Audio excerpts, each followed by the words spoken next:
You're standing on a mountain where the wind never truly stops. Cold air moves across ancient stones, and the silence feels heavier than it should.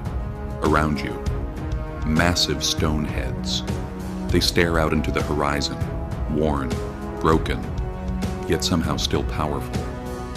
This is Mount Nemrut, rising more than 7,000 feet above sea level in southeastern Turkey. This remote summit holds one of the most unusual monuments ever built by human hands.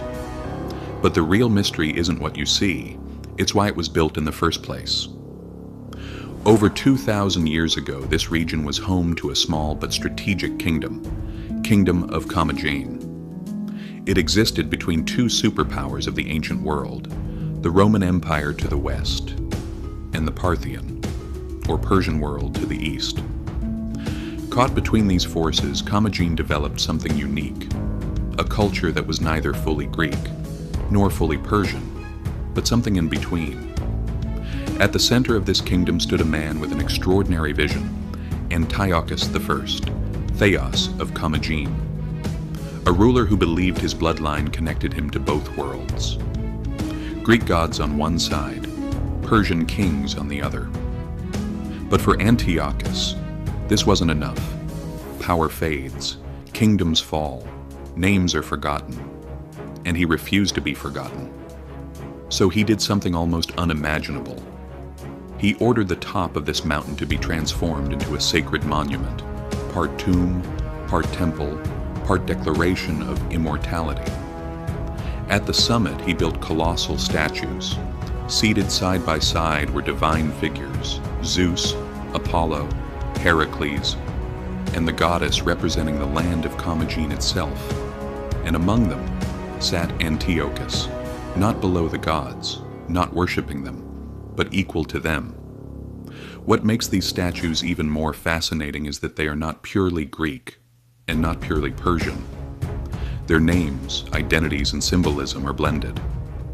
Zeus is merged with Ahura Mazda, Apollo with Mithras. This was more than religion. It was a message, a political statement carved in stone. I unite East and West, and I belong among the gods. But today something feels off. Because when you arrive at the summit, you don't see gods in their full glory. You see their heads scattered across the ground, massive stone faces separated from their bodies, eyes still open, expressions still calm, but disconnected. So what happened here? Most historians point to earthquakes. This region sits in an active seismic zone, and over centuries, tremors likely caused the statues to collapse. Harsh weather didn't help either. Freezing winters, intense sun, constant wind, all slowly breaking the stone apart. And yet, when you stand there in person, the scene feels almost intentional, as if the gods were brought down, but never destroyed. And then, there are the stories. Local legends speak of strange experiences on the mountain, whispers carried by the wind, shadows that seem to shift under the moonlight.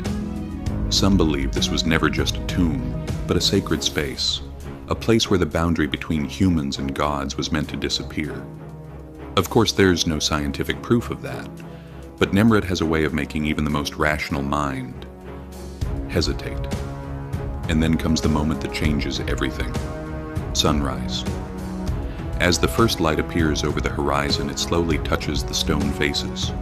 One by one, they emerge from darkness. The shadows retreat, the expressions return, and for a brief moment, it feels like time itself has reversed, like a ritual from over 2,000 years ago is happening once again.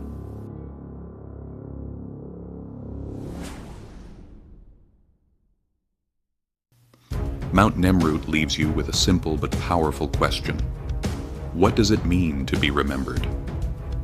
For Antiochus, the answer was clear.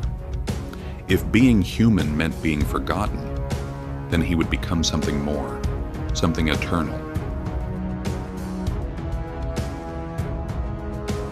Because this isn't just a mountain, it's not just a tomb, it's a message carved into stone at the edge of the sky.